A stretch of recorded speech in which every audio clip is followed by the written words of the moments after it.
Still trying to throw the ball. On first and goal, second and goal.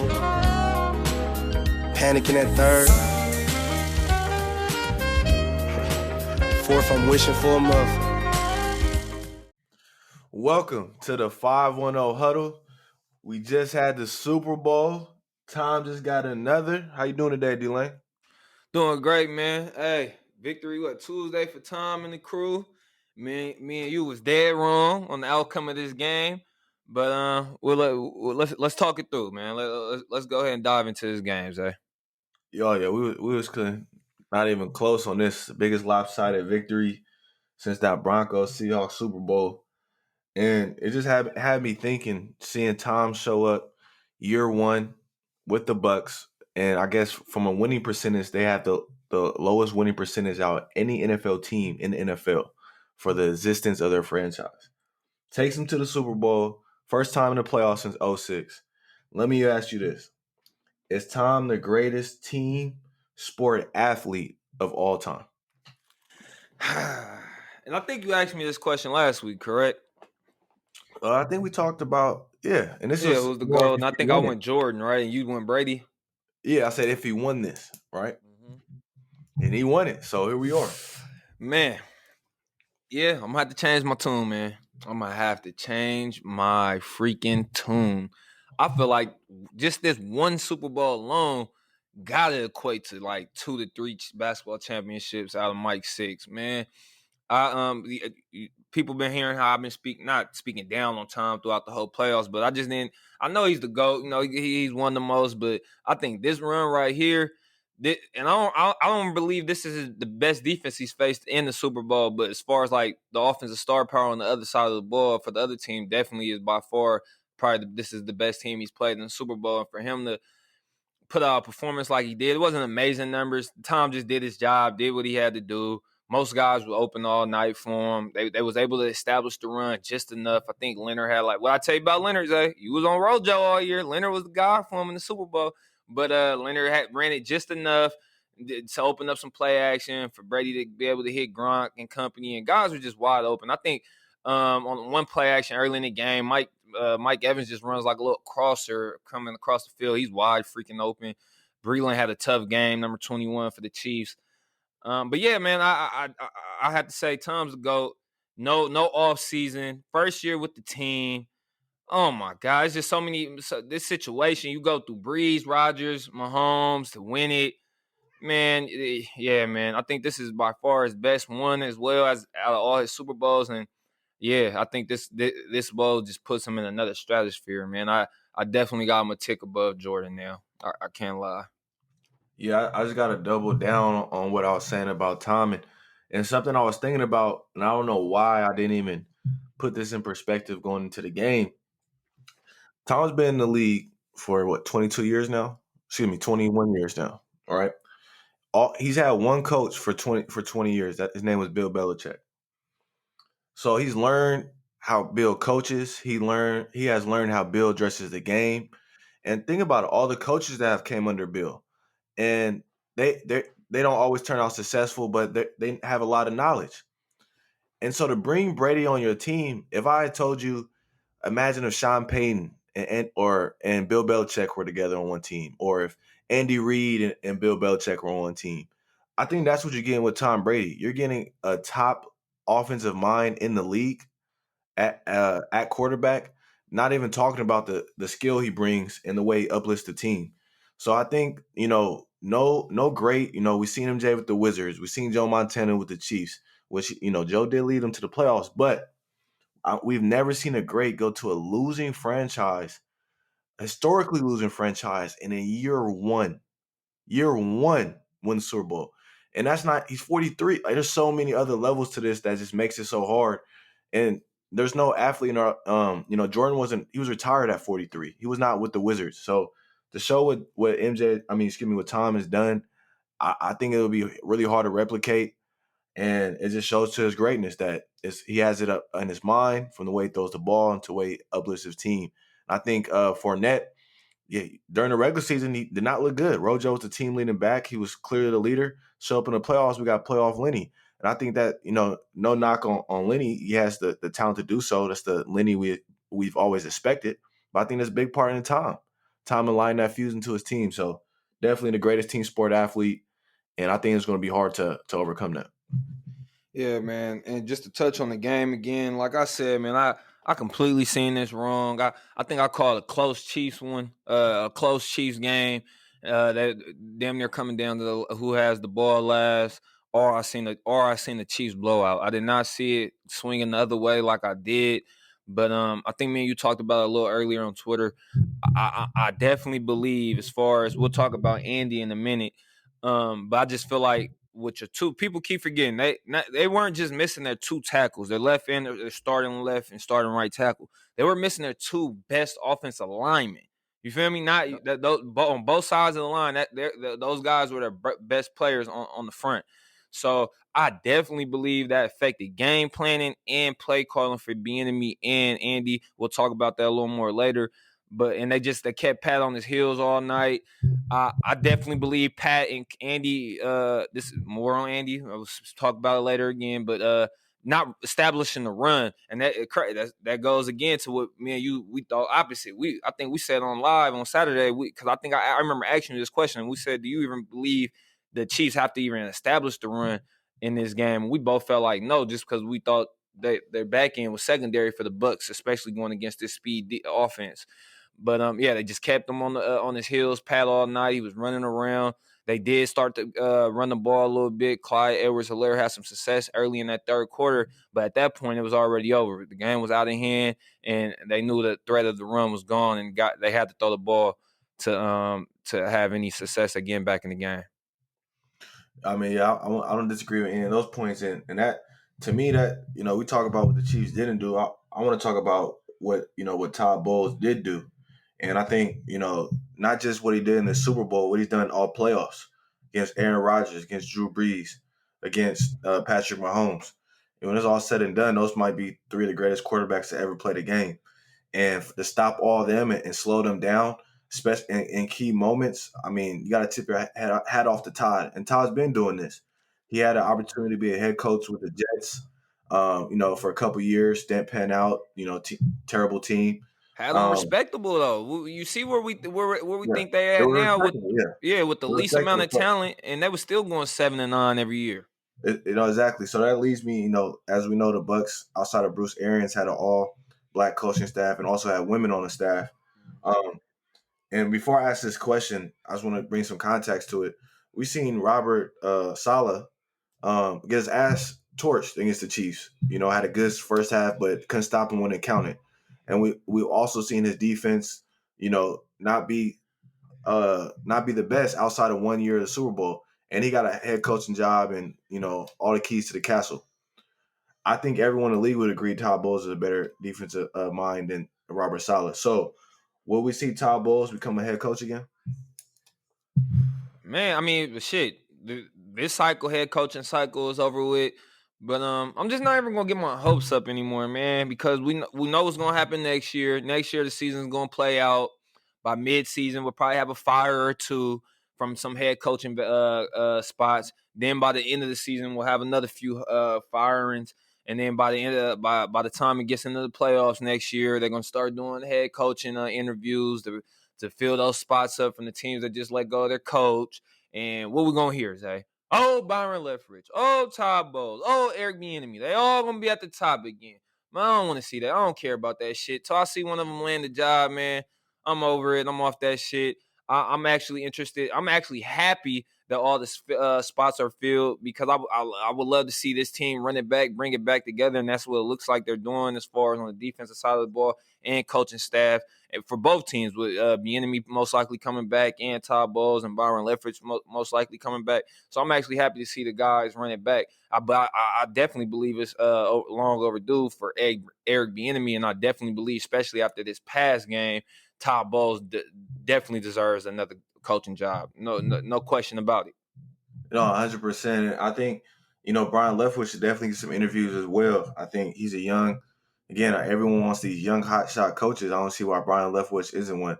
And again, yes, he did have Jameis Winston last year, and Jameis threw all those picks, but Jameis still had his best, year as far as passing, completion percentage, and touchdowns. So I think Brian Leftwich is an up and coming coach, and he was disrespected after winning the Super Bowl. One of these dumbass reporters thought he was Todd Bowles and asked him what he did to stop Pat Mahomes. If anyone that knows Brian, first of all, Brian Leftwich and Todd Bowles are about 20 years in age difference. One's bald, one's darker than the other. That was complete disrespectful and racist.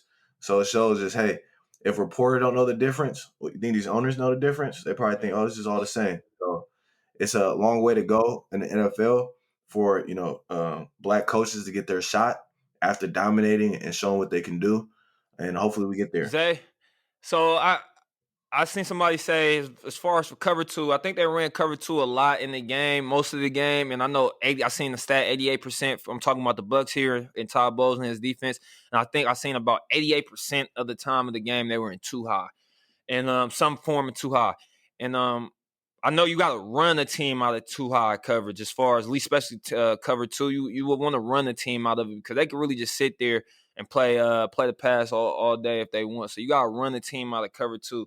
But I was still kind of shocked. I mean, I'm not, because the answer is simple. They didn't have their tackle, so they couldn't hold up and protect Pat long enough for him to get the ball downfield. But I was watching the game, and I think I said something yesterday or the other day during the game by halftime. I'm like, you could tell the Bucks safety's been trained all week for the past 2 weeks. Don't let shit get behind you or over your head. Pass you or get behind you. Feel me? Don't let nothing get behind you. And they were already pre-snap. Looked like they were aligned about 20 yards deep, flat foot, or backpedaling out. So I felt like by the time the ball was snapped, and Tyreek or whoever accompanied at receiver got about 5 yards downfield, I felt like they was already giving up 40 yards a gram.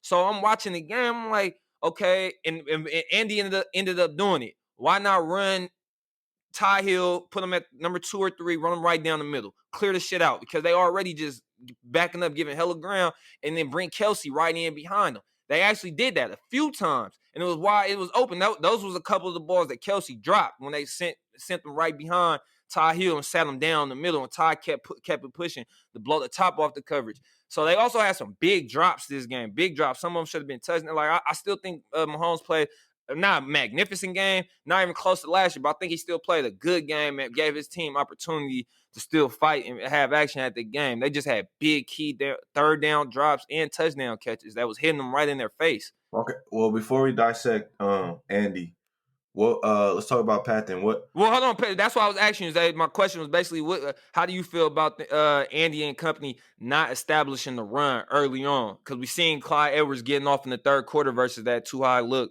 but it was just already too late for the threat of the run was gone. They were behind. The game was out of hand. They had to throw the ball. So I was basically asking you, how do you feel about Andy and company not coming out a little more early out the gate with the run game? Yeah, that's a knock on them, and I think Andy should be taking a lot of heat. Again, this is not to compare the two at all. Everyone know I watch a lot of Raider football, and the Raiders were missing their tackles different parts of the year, COVID stuff. And what John did is every time he left a tight end back there, and I didn't see Andy do that once. He didn't help his left tackle. They did it. That's why we're going in and talking about Andy right now anyway. So no, that's what I'm saying. So yeah, I think Andy didn't do enough to protect his quarterback. He didn't do enough to run the ball. I feel like Andy was hard-headed, like, no, we're a big play team, and they're looking – I feel like they were the equivalent to the Chiefs' offense. They're a team just throwing up threes all game, hoping to get hot. That's how I looked at the offense instead of, hey, let's work our mid-range, let's attack the paint. I didn't see that, and the times they did run the ball, you're right, it was successful. But and then, like, to your point, when you start running the ball in the third quarter, you need points. Time is not on your side. So instead of in the first half adjusting, hey, pass getting pressured, they're running cover 2, cover 6 majority of the time. Let's run the ball and get some play action rollouts going and get some quick game going. Instead, deep shot after deep shot, trying to grow up big plays. And to your point, there were big drops in the game, but you got both the big drops came on third and longs. So it shouldn't even, be in that situation to begin with. I wanna go back to last year's Chiefs and watch some of their games if I can, because I believe Robert Saleh and the Niners put it on wax as far as last year. the way to really beat the Chiefs. But I feel like a team last year in the regular season really put the formula out as far as we are, like you said, they want to hit the big play. The Chiefs are all about hitting the big shot. So I feel like the way to beat them is exactly what the Bucks just did. Make their ass drive the whole length of the field over, and over again. Give up the 5-yard hitches. Give up the small shit. Make Pat and Andy become impatient because they sooner or later they don't want to do that. They don't want to take the little money. They want the big cheese. They don't want the little cheese. You feel me? Andy and Pat, they want the big play, the big explosive play. And when you watch the game, it just seemed like all night they were trying too hard to search for. Like Pat's running for his life in the backfield because he's trying to wait for the guys to get downfield to hit the big play, and it just was never there the whole game. Yeah, no, 100%. I think to me that's why Andy should take a lot of heat. And something again, it's easier said than done after the fact. But if you're a Super Bowl level coach, looked at one of the top coaches in the league, and potentially in history, it should have been simple. You should have two game plans. The game plan of this our tackles getting their ass whooped and we don't have time for the big play the short game, run the ball. And that's going to open up the big plays. And it seemed like the Chiefs never did that. And they just did it in little spurts. And I think, a lot of those big drops start some easy passes. I think they opened the game up with a quick 5-yard. They ran the stick concept and got a quick pass to Hill, 5 yards, bam. And it seemed like they didn't want to get back to that. And so I'm putting a lot of this loss on Andy Reid as a head coach because it's plain and simple. He got outcoached this game. There's no ifs about it. He got outcoached. So I'm not big on really putting so much heat on Andy for the game for a few reasons. I'm about to tell you for a few reasons. First off, I think he's already solidified his place in coaching history on this level of playing field in the NFL. His pedigree is all up there. What I would get down on Andy is the adjustments, the second half adjustments, especially for a guy that's been here three times. But like I said, man, I think the answer for the Chiefs' disappearance on Sunday is really simple at the end of the day when you look at it, man. When you go back and watch the game, they were missing their two best tackles, their best players on the front. So, of course, yes, if you know football, you know for a fact that affected his game planning and play calling. And like I said, I didn't see a lot of it, Zay, when you mentioned earlier. Hold on, Zay. When you mentioned earlier as far as leaving tight ends and shit and chipping the back to help with the pass pro, I didn't see a lot of it, but I did see a few times where Kelsey would stay in, chip, and help the tackle. So I did see it a few times, probably not enough, and not enough of having Pat on the move to avoid that pass rush just getting upfield and teeing off on you. So there was a lot of things. And my biggest gripe on Andy from this game is adjustments, especially in the second half. We didn't see that's why adjustments. That's why I'm confused on. If it's not new. You didn't know before the game you were missing both your tackles. That was a fact that was known for 2 weeks. And so that's what, to me, where he got out-coached. He didn't have a game plan for his two tackles being out. And again, I watched the Raiders this year not have both tackles. Again, their whole O-line was out the week they played the Buccaneers. There's no reason the Raiders should score more points against the Bucs without their offensive line. That doesn't make sense, right? John Gruden is not the same level as Andy Reid. And so that's why I look at Andy Reid got out-coached. To me, it's plain and simple. Todd Bowles had his number. And, you can take it on the chin. I'll say this, though, Zay. Especially healthy ain't even a question. But we can even just say with the constructed team that was on the field Sunday for the Chiefs, I still feel like that's an any given Sunday game. Like, I feel like they lined it up and ran it back with the same team this week. I think the Chiefs can have action. They not just smackdown better than the Chiefs. I don't care what anybody say. Like, I really believe that was just an any given Sunday game. The Chiefs, but they had plenty of times to score. They was in the red zone a few times and had, like I said, dropped like 2 touchdowns and dropped a few big third down key plays to keep drives alive. No, that's 100%. But I don't think this was actually. I'm not going to say any given Sunday. I'm not going to say any given Sunday when Patrick Mahomes has 80 yards passing going to the fourth quarter. 80 yards passing. I can't say that. I can because, like I said, it was big drops. Key third down was to keep the play alive. I see a lot of people saying it's similar to the LOB Denver game. Not to me. You got to rewatch that game. I don't even know if Peyton and company even got into the red zone at all that game. Like, it wasn't even no ball movement. I think they were like 1 for 11 on third down that game. No marching the ball down the field at all. Chiefs had plenty of opportunities this game. And then penalties also shot their ass in the foot. Yeah, you don't really want me to go there with the refs because I seen another outlook on the refereeing and the way they were calling the game on Pat. Because I seen Pat get hit in his head one time in the third quarter. I'm talking about whole 5 hands slapping the head by a defensive lineman, and they ain't called shit. And I was like, let that have been Brady. You can't even sniff on Brady and touch him at all in the hair. They calling that. So that just let me know where the refs were at that or whose side they was on in that game.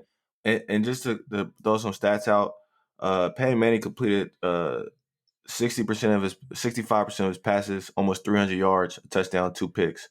He was In that sacked. game? Yep, he was sacked. I'm reading the stats from Super Bowl. Sacked once, and they still had somebody go off. Demaryius Thomas had 13 catches, 118 yards. And Yeah, but so, I promise you, a lot of that shit was garbage time yards. You know that, especially the yards, garbage time. Niggas just they especially Seattle. They probably sat back and covered 3 towards that last quarter of that game or not, and they just let Payton get off. Still didn't equate the shit. He threw a touchdown. I thought that was 48-9 or 48-8. Yeah, it was they 8. They went scored for 2-point once. conversion. They went for a 2-point conversion. They got it. Got you. Yeah, I remember Well, now. again, I'm comparing it to like, hey, this was the biggest ass whooping I've seen since the 43-8. Again, was a bigger ass whooping. But again, I look at it was Pat Mahomes got completely shut out. There were 2 big drops. Tyreek dropped literally one in the end zone. Williams dropped one that hit him in the face mask. Robinson had dropped one in the end zone. Oh yeah, that late one. Yeah, that It was was a little high. high, but I still feel like he dropped it. Yeah, a Super Bowl. If you try to win a Super Bowl, you make that play. We'll put it like that, Exactly. right? Yep. And so I look at it as yes, there's a couple missed opportunities, but when a game is this hard, like everything was hard for the Chiefs, so they had to do like to me, it's like yes, it's a drop, but it's like I'm not if a team's getting locked up in a basketball game, I'm not gonna point. Well, they missed 3 open shots in the corner. They did, but every other shot was contested. You know what I mean? Yeah, Zay, I feel like besides it was one game this year, I forgot who they were playing, Russ and Company Seattle. I seen Russ just get beat down the whole game. I feel like I haven't seen a quarterback get beat down like that all year besides that one game with Russ. And we know through Russ's tenure at Seattle, he's got hit a lot. But that game on Sunday, they was clapping my boy Mahomes up, man. I felt so bad for my boy watching that shit. I was like, oh my God. They No, was sticking his ass. And he was he, still playing. That's what I'm saying. That's why I don't feel like that game was equivalent to that LOB Broncos game. I feel like if you was watching that game, you just felt like, damn, Peyton and Company just ain't got no chance. Like, he not even making it look competitive. At least Pat was running around. Really, man, he really put his heart on the line, man. I grew more respect for Pat after that game, man. Especially the one when he threw when he was on the side diving. God damn, he threw a dime, diving on the ground. No, I think I said I forgot what I said. I said that's the greatest incompletion I've ever seen. But again, talking about Pat, like if I gave a grade his team, I grade defense, skill, Andy, Pat. Andy get a C minus D. The defense get a D, or damn near F. The skill group gets a D. Pat gets a B. And the only reason he don't get an A is because he needs earlier in the game he wasn't hitting his checkdowns fast. He was looking for the big play, and like the greats do, Tom ain't gonna live there all day hoping for the big play. He gonna take those 5 yards every single time. So yeah, I think Pat was the only one that showed up. Honey Badger worked. Chris Jones worked. Frank Clark Yeah. worked. That I was just mean, yeah. Fournette was just running through them boys. Oh my God, we're gonna talk about if what the Chiefs need to O add, or line, yeah, if they Olay, need, Olay, all day. yeah. I Well, I was didn't gonna know say that. as far as to Andy though, just to finish off on Andy's, I'll say this. I think it's almost a bit of Andy's MO. You know, I've been watching Andy for 15 plus years, being Yeah. an Eagles fan. Even in the years we had Brian Westbrook, one of my favorite running backs, Shady McCoy, my favorite running back of all time. We had 2 elite running backs in Andy's tenure. It was so many seasons, not even games. It was so many games and seasons that went by with both those guys where they didn't touch the ball 20 or more times in the game. Because we know Andy, he loves to throw the ball. He loves the big play, the chunk play, the splash plays, and he likes to make it look cute sometimes.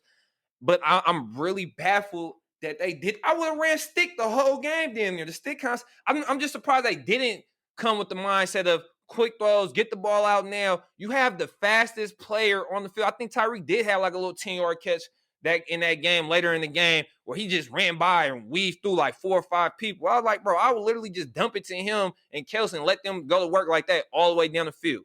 He's weaving through shit. Like, this man is too fast. Sometimes you scratch your head with Andy, but I don't know, man. he got a Ferrari over there. He got all that firepower. So I can't also knock him at the same time when he's over here game playing like, man, I'm trying to hit every time. I'm trying to hit with one of these guys. But Andy, sometimes you gotta know, man, you gotta be methodical and just drive the field, man. Yep, 100%. I think in his mind, he was trying to think to last year's Super Bowl, like, hey, all it takes is one big play to get us going. When it does, but to me, he had to adjust, and that's why I think And they Andy. never got that big play. Yeah, I think I put again Pat from the eye test. I don't need to see the stats. Toughness, the plays he was making. I mean, like I like to say, balls to the wall. That was Pat. I put this loss on the Chiefs more on Andy than I do Patrick Mahomes. To me, you're the head coach. Your team needs to be prepared. The drops, that's your team needs to be prepared, Andy. Like Bill Belichick says, you're the coaching or you're allowing it to happen. So I think Tyreek Hill was second in the league in drops this year anyway. So that was not out the norm. But yeah, so that's what I got on the Chiefs, man. And with that, right, we talked about the O line and the defense getting work. Do the Chiefs need to add something to that team, or can they just run it back, like you said? I think they can get there again for sure. Even have a 50-50 possibility of winning it with just running it back. But I definitely think they need to add some pieces, and we got to probably start scratching our head at them drafting a running back last year in the first round and not utilizing them. I'm not mad at them picking Clyde Edwards. I thought we seen early on the year, first game of the year he gets off, so we thought it was a great pickup. I just feel like, Andy, you got to utilize them. What's the point of drafting them so high if you're not going to use them? That's first thing. And then secondly, they need a Devin White. They just need one dog in the middle of that defense as far as at back or somewhere. The Chiefs, I believe. They need a guy that can come up and stick shit and stop the run. I believe at the second level. So that's what I'd be looking for if I'm the Chiefs. A backer, a stud guy, someone who can put in the middle of our defense and he could fly sideline to sideline and come up and stop the run. Because Fournette was just bullying them boys Sunday, and it was really ridiculous. I think he ran over Breeland like 2-3 times. Yeah, I mean the Chiefs corners aren't really good. Ward, Breland, they're bigger corners that are slow, so they tackle on the edge, but they do not I like run deep. Sneed. He's the only one I really like. The other He's a ones is rookie. questionable. Yeah, and he's a Yeah, rookie. Yeah. I think Snead, but if you're Veach, you got to look at, hey, we need the interior of the O line better, right? They have two good tackles. They're coming back next year, so Mm-hmm. interior O line. Mm-hmm. I like Edwards, but to me, you need another big back, right? If you look at the Bucks, and I mean even the Packers, a lot of these teams, the Rams, they have two backs that could give it to you, right? And I think Edwards is nice, but let's be honest, when you get down close, he's not a goal 1 yard back, Did right? Le'Veon even play Sunday? He don't play. He's trash, bro. Did he He's play Sunday though? Did he get any no. snaps? Is what I'm I saying. think it was No. a healthy scratch. Oh wow, that's Yeah, it's crazy. correct. It's last we seen it, Bill. But Well, I hold on. Well, real quick, it's just a quick side question because I want to know if he had the option out of these two teams, who would he pick?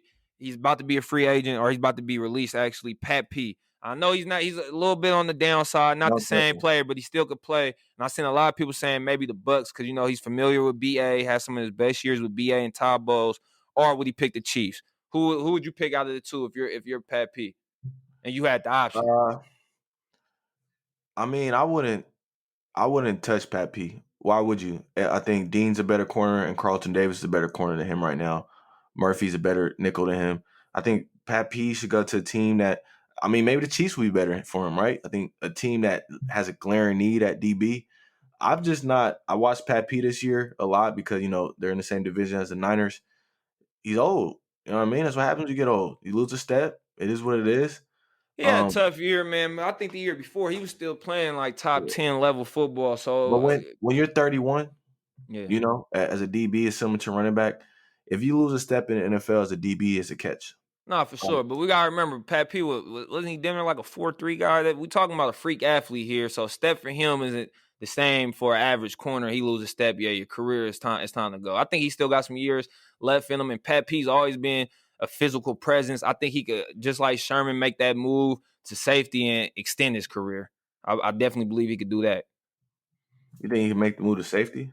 Definitely, yeah. Pat P was like 6'1", 6'2". He was always a big, thick guy. All them battles he used to have with Megatron, I definitely could see him making that move. He's a natural ball hawk.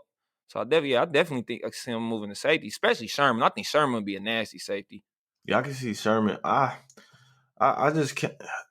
I think Pat Pete's had a great career, and I think he should just go to a team that really really needs a corner. I think he'd be great if he could be a number 2 corner on a different team, Yeah. not that true number 1. Again, Father Time's undefeated. He'll be 31 going to next season. But yeah, I think he got something left in the tank, definitely.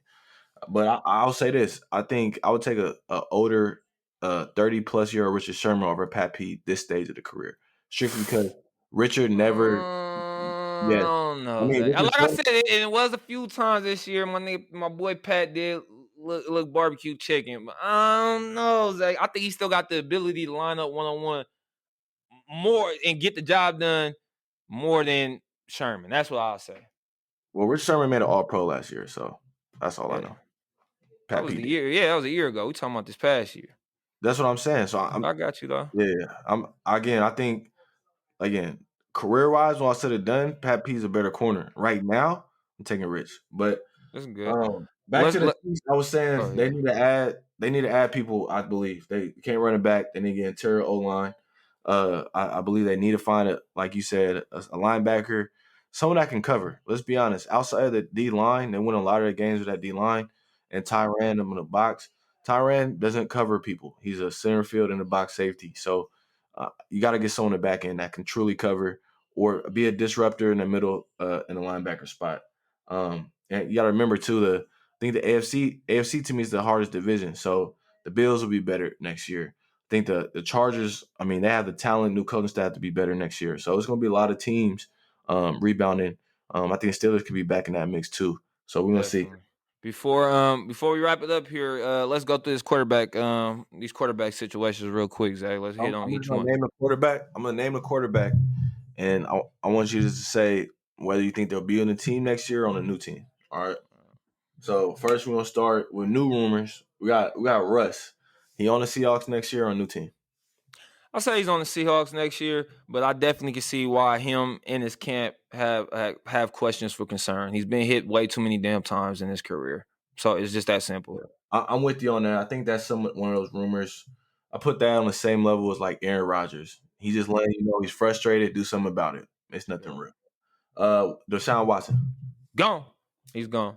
But I definitely I know he's gonna play hardball because he already said it. But it does look like the Texans are willing to play hardball. It looked like they about to sit his ass there and just let him stack up them fines. Because I promise you, they ain't gonna wave them motherfuckers. They gonna find his Yeah, ass for I sure. think he's going too. But I'll say this: if he's still on a team after the draft, I'm gonna change my tune because if you're the Texans, you're gonna get rid of him. It got to be before the draft. You want to accumulate players this year. So, Got you. um, so yeah, I think he's going to Sam Darnold. I don't know. I'm gonna say he comes back, and I don't know where they draft that in the draft, but I was big on the Jets not getting the number 1 pick, and even if they did, not drafting Trevor Lawrence, just because I like Sam. He's not. I don't love him. I like him. I don't love him. I'll let you know that right now. But I feel like even if you got a quarterback you love in there, Robert Saleh, I still believe he'll be in the same sitting duck situation that Sam Darnold's in. You have to just get talent around on this roster, period, from top to bottom. You just gotta get more talent on the roster. So I don't believe the lack of your success is all on Sam Darnold's shoulders for these past few years. So I'll say Sam stays, and Rob tries to work on that defense and add some talent. I think Sam's gone because the GM or coach, didn't draft Sam, and I think what they seen, they can get some picks for him, and then right there, the number 2 pick. If you believe Justin Fields, Trey Lance, Zach Wilson's your guy and better than Sam, I think it's a no brainer. You trade Sam, accumulate more picks, and you get your franchise quarterback with the new regime. So I think Sam's going. Let's go on to some Carson Wentz. Gone. Sound like he wants to be out there. At this point, as me being a lifelong Eagles fan like I am, you don't want to be here. All right, bye. We got the new coach to make you happy. He's from under Frank Wright coaching tree, a guy you had your best success with. But it's after we got the new guy in and got added the OC and got all this new personnel in. Sam, the tune from him seems like he still doesn't want to be here. all right, if I'm a coach, I wouldn't want nobody here that doesn't want to be here neither. So I think he's gone, and that's heating up late as of late. The trade rumors around him is definitely heating up. Not only do I think he's gone, I think I'm gonna say it out loud. I'm say Carson and the Colts. I think the Colts are the most desperate team for a quarterback right now. Being that, I mean, they get a legit QB. I'm hearing Colts, Bears, and I also been hearing Roberts looking into him up there in New York, the Jets. So I'm hearing those are the main three teams I've been hearing. I think you get Colts are gonna do it strictly because of Frank Yeah. Frank Wright. And I think, strictly because of him, he knows him, he has success with him. The Bears, they have a bigger unknown. Only way I see them getting more aggressive, Matt Nagy's coaching for a job next year. So I think they have to, I'm going to say Colts, though, just because of Frank Wright and him getting aggressive. Another quarterback that's been up recently, Tua. The Dolphins do hold the third overall pick. And if you are the Dolphins, you're like, well, shit, I seen Burrow and Herbert. Tua did not look like that. You think they move on like a Rosen situation, or would they? Flores has already came out on countless times and said he likes the kid. He's backing him. I feel like we also didn't get enough or see enough last year. It was his rookie year. He's coming off injury, so we all know if you play sports, when you're rehabbing in the offseason, you're not training as much. So I think he gets a offseason under his belt, really training. And I'm gonna bring Tua back. I like Tua coming out. Of course, I didn't like the performances I did see last year, but like I said, I think it's early, and he needs another year. We're gonna bring Tua back, and I would try to get him some weapons like Odell, whoever's out there on the market or in the draft. I'll try to get him some weapons. That defense is already playing the lead under Flores. I feel like if you get Tua some weapons, you guys will be right back in the situation you guys were in this year, right on the cusp of playoffs, and you should be able to try to push yourselves in there and into the playoff door. Yeah, I think Tua stays as well. I was thinking about this hard. I thought, like, what situation could he move? Because to me, there's only two ways he moves on. It has to be two things that happen. One, the Dolphins know for a fact that with the third pick, that no matter what, that there's a QB in this draft that's in the top 5 that's better than Tua, and they know that for a fact. They know Trey Lance. Just feeling my fault, but one of those three quarterbacks outside of Lawrence is better than Tua. Second, I believe they have to have get a 1 for Tua. They invested a top 5 pick. They have to get a 1, and they could, right? Let's say the Bears miss out on Carson, and say the Jets say, "Hey, we're not trading Sam." What they're going to do at quarterback, right? So it could get one of those situations where someone throws some crazy at them in need. That's the only way I see them trading Tua. I'm with you. They should get some talent around him. I mean, he played with the greatest college receiving core of all time, so he's not used to guys not They open. said possibly they might take D. Smith right there, Devontae Smith at that third pick, reunite him into it. Oh no! To me, you only take a Calvin Johnson out at that high. I mean, what the top 5 receivers taken in the last 15 years? Calvin Johnson, Julio Jones, AJ Green. You got to be. I'll say this: I wouldn't be mad if the young man got picked in the top 5 because I think he put the work in for himself to go that high. But I definitely understand what you're saying. Yeah, and the crazy part is I actually wouldn't even take Devontae Smith as my first receiver, but it's a different conversation. Okay, we're gonna have to talk about that on another one. Yeah, we we definitely got to. Yeah, we'll talk about it on another one. What I was gonna say, I actually want to ask you one more question. I think we got like one more quarterback. Really, Dak. We was gonna talk about Dak, but back to Carson real quick. Do you believe? Because I think this is where they're stalling out at right now, and why the trade hasn't got done. But between the Colts or the Bears, do you believe either one will eventually end up giving 2 first-round picks up? Because I think my Eagles want something similar with Detroit got for their Stafford. I think Carson will be traded this week. They're just trying to get as much as they can. To me, it's going to be between what the Bears and Colts are willing to give up. I'll see the Colts get up 2 first before I see the Bears get up 2 first. Being they haven't had a lot of draft picks the last few years because of the Khalil Mack trade. So I give it, if a team's going to do 2 first, it's going to be the Colts and the Colts only. I can't see another team. Okay. And the last one or go ahead, Zach. Go ahead. I'll say we got 3 QBs left. I'm gonna get. Oh, go ahead. Now we have rumors obviously with Carr for a Watson deal, and now the new report came out. It would have to take something crazy for the Raiders to get rid of Carr, and it would have to be a fact that they're getting Watson. So I'll just say Carr's off the table there. But they say they are taking calls from Marcus Mariota. Can you see Marcus Mariota being a starter next year? A lot of people saying they're trying to Hell hope he no. has that Ryan Tannehill rebound. No. No, I don't see it. I'm just gonna say no. I don't got nothing else. No. I can see it. I mean, he had a good game in one game he started last year, healthy. I can see a team trading for him again. It's not too many QBs left, and if you're a QB hungry team, I can confidently say Marcus Mariota better than Mitch Trubisky. So And he getting paid a lot. I wouldn't pay him. he, My bad. he He getting getting paid paid like $10 million. $9 million. Yeah, I'm not. That's Nah, I ain't nothing for a trading for that QB. shit. For a If you backup QB, that's a lot of money okay, investing in your backup QB. I mean that's standard. I mean the Colts had two $20 million quarterbacks on their roster and still load a team. All depends how you look at it. Let me ask you this though: if you're the Bears, you don't have a top pick and you missed out on these quarterbacks. Is Marcus Mariota a better starter than Mitchell Trubisky? Nah. No, I think they're the same. I think they're the same player, to be honest. I'm gonna remember that. I think Marcus. I actually think Mitch can sling it a little better than Mariota on a Oh no consistent no no basis. no no no hell no. I promise you that who has Marcus is guaranteed a longer career than Mitch. I promise you that. Mitch We'll will see. not be in the We'll league. come back to that one. I don't know about that one. We'll see though. My boy disrespecting Marcus. I think Ryan Tannehill made you forget about Marcus. Marcus is basic as hell. Marcus ain't do shit. I remember he threw a damn pick in the damn playoff game and caught his own pick You know to run what? it in. He won a playoff game.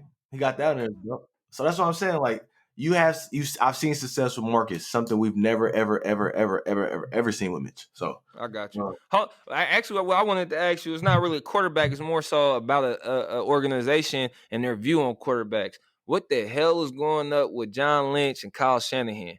What's up with the Josh Rosen pickup? What's up with that? I'll save it for the next like all season pod. I'm saying now. If I'm putting a red flag out there, I feel like the Niners have no fucking clue what they want at quarterback and what they're looking at. I believe they have no fucking clue. And I'm gonna say this. Let's take Andy Reid, for example. He knows what he wants in a quarterback, right? That's the reason they traded for Pat Mahomes. The guy get the Texans trade. They knew what they wanted Deshaun Watson, right? Teams know what they want in their quarterback. I feel like Kyle knows what he wants, and it was always that Kirk Cousins, Matt Ryan, the 6'4", drop in the pocket throw guy. And now he's seeing the league change, and he's guessing what that next quarterback looks like. I really think Kyle Shanahan does not know what a quality quarterback looks like outside of a Matt Ryan type. So I'm going to say this. I think Jimmy's back to the team next year, and they draft a second-round quarterback to back him up. That's where I'm leaning towards. I can see that. And they're an organization that they don't let him hang. Let's keep it one, right? Some teams make bad trades. Like should the Seahawks trade 2 firsts for Jamal Adams? I don't know, but I know he's an impact player. I don't think the Niners have the ball. They traded away impact player Buckner. They thought Armstead was better. So I'm starting to get a little worried about the personnel side of Kyle Shanahan. As we know, he's a good coach. So yeah, but I want to talk more about them on the next pod because this is the biggest offseason of Kyle Shanahan's coaching career. Dak. So, is Dak our last one? Or you had another one? yeah, Dak. Dak is the last one, and I think Dak's back with the Cowboys. I think he's franchised long term, and I just think Dak's comfortable where he's at, and I think he knows he'll make a lot of money. If I'm Dak too, it would have to be like the 49ers or someone throwing crazy amount of cash at me to leave. Okay, so if you had to put your dollar on it though, at the end of the day, do you say Jerry brings him back on a long term contract, or he's franchised this season? I think he's franchised because of the injury, and it was already debate about the numbers before. And Dak, I think, will have the biggest leverage ever going into 2022 offseason if he plays well, because this year, y'all was shit without me, and I'm healthy now and I balled. And I think, with that weak division, Cowboys can easily win the division next year and be back in playoffs. Our spinoff question off of Dak that's similar to A-Rod. Does Dak or should Dak want to be in Dallas? It depends what you want in life. If you want the money, the most money you can, yeah, you want to be in Dallas. If you want to win and I think be in a great situation, No, you want to leave Dallas. But I don't know It's what he about wants. what's important to him. Yeah, being a 4th-round pick, I mean, I think he's looking for that payday where his great grandkids don't ever have to work again. He's not there yet. Mm-hmm. But yeah, it'll be interesting to see. I think a lot of people forgot about Dak. I'll even say I forgot about him being hurt this year and stuff. So I think he'll make some noise. Two QB things I haven't seen too many people talking about. Are the Broncos running back with Drew Lock next year or taking a quarterback? Man, I think the Broncos was another team I seen for Carson, and I wouldn't be surprised. Like they'll be my dark horse pick to land Carson because I definitely see Carson being a John Elway type guy. I don't know, man. I think they're going to try either the draft or the veteran market. No, I don't believe they run it back with Drew Lock. Wonder where they Yes. draft at in the draft. They're drafting. Are they They're top drafting. 10? Yeah. So they're gonna have a shot at quarterback. I mean, I think they could take a Trey Lance. I think Trey Lance is going to go higher than people think. But yeah, I'm curious to see what they do that. And are we just assuming it's Jameis on the Saints? They're running with him. Yeah, it seems that way. I think I seen a report come out. Sean Payton likes Jameis in their quarterback plans moving forward. So it's looking that way. Yeah, I can't see them trading for a quarterback. And if they do, I can see them being a team to get a Marcus Mariota, but they have Taysom Hill. So the Saints like to be flexible. I think they're in win now mode, but by not trading a lot for a quarterback and riding with Jameis, you stay flexible for the future. Yeah. So, but yeah, man, we got all season time, no combine. So hey, we got just pro days, workouts, and free agency news. So And it's that time of crazy the guest season. pods. I'm ready to drop one Yeah. right now. So, but we'll probably wait till Monday. We got some fire for you guys coming for sure. Yes, sir. And I hope everyone has a great Black History Month as well. Yes, sir. All right, Zay. All right, man. Still went for it. It's time to change the club.